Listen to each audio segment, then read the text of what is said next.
Now that Kherson has been liberated, what happens next?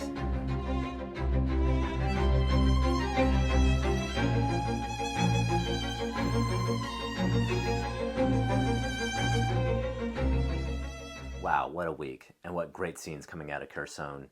This video, the Ukrainian soldier seeing his grandmother after so many months being separated, so awesome. So the Russians have completed their withdrawal out of Kherson, and by the dismal standards set by previous retreats, this one seems a bit more orderly. Of course, there's a good amount of commentary wondering if the Ukrainians missed their opportunity to completely rout the Russians that had remained on the west bank of the Dnipro. While a major rout would have shallowed the time frame of the conflict, I do not believe it was in the cards, and nor do I believe that it was a major goal of the offensive. I think the Ukrainian military wanted to seize Kherson mostly intact to limit the suffering of the civilian population.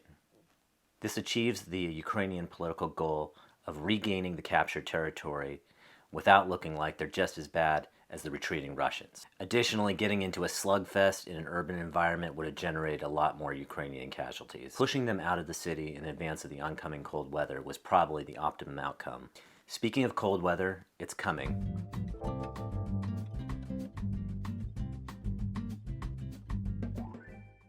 What I want to get into in this video is what are the next steps for the UAF. The urgent task for the Ukrainian army is to clear out the landmines and bring in relief supplies for the beleaguered residents of Kherson. As is being said, the battle for Kherson is done.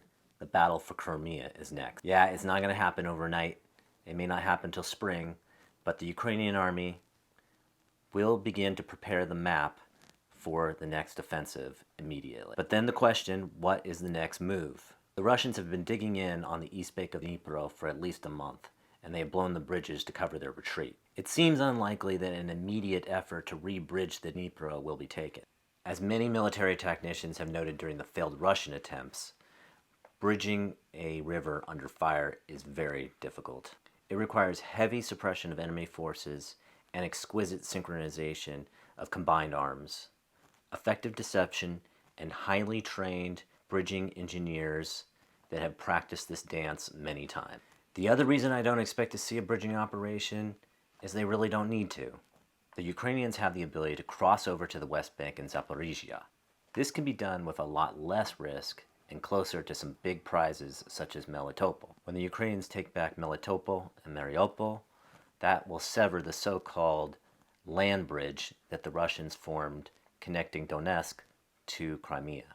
But the UAF will not just be able to thrust south and recapture these territories immediately. They would risk overextending themselves, increasing the vulnerability to attack from both sides of their line. So they have some work to do before they can move further south. To effectively cover their rears, they need to clear out the area south of Nikopol. I believe they need an offensive that can move the line of contact to the M14 highway. I can see them sweeping west, disrupting the Russian supply lines, pressuring any dug-in Russian positions into a retreat, reinforce the Russian positions in southern Kherson Oblast, or move to new defensive lines north of Crimea. All right, let me just take 1 second to introduce myself. I'm Doug Bomker, former U.S. Army intelligence analyst.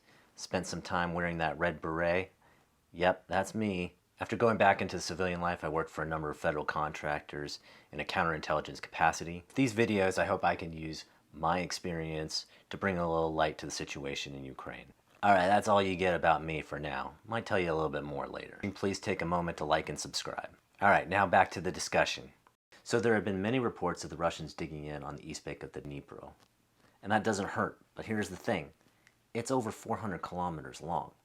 That is a very long front, and even if the Russians weren't hurting for manpower, it would still be hard to defend all that.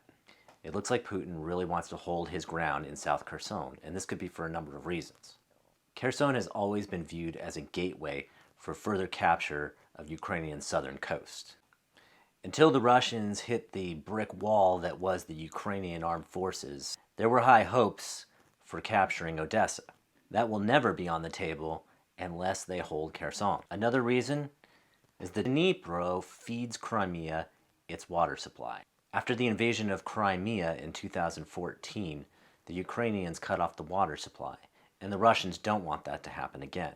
The Russians know that if Ukraine breaks through the line of contact along the Dnipro, there won't be much holding them back all the way to the Crimean border. With all of that, I don't think any of the Russian positions along the Dnipro and southern Kherson region are going anywhere, especially if they are worried about bridging operations or other amphibious assault.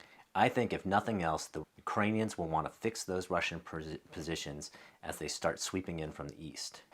To do that, they will need to keep the pressure up. Constant attack on those shoreline positions all through winter, disrupting the supply lines and attacking those command and control elements. I think the Ukrainians will telegraph their intent to bridge the Dnipro, if for nothing else, to keep the Russian positions on their toes. But like I said, despite a desire to telegraph this, I would be surprised if we see that bridging operation before spring. Right now it seems that Putin's intent is to slow down the Ukrainian advance and inflict a painful attrition on the Ukrainian armed forces. They want to slow things down as Russia progresses with their mobilization. And I'm not just talking about all the mobiks, the untrained civilians that they're thrusting into conflict. I'm also talking about the industrial mobilization. Russia needs the industrial capacity to replenish the occupation forces. That's not going to happen right away, so they need to slow things down. I think the Russians are trying to change the calculus. Right now they're on the run, so the Ukrainians believe, perhaps rightly so, that they can recapture all their territory, including Crimea. But if the attrition becomes painful enough, they might have to reevaluate this. They might have to reevaluate how much they believe they will lose, and that could bring them to the negotiation table and give perhaps favorable terms to Putin. This is all a big if. Tell me what you think in the comments. Do you think there'll be a bridging operation? Do you think the Ukrainians will advance on Melitopol? I look forward to hearing your thoughts.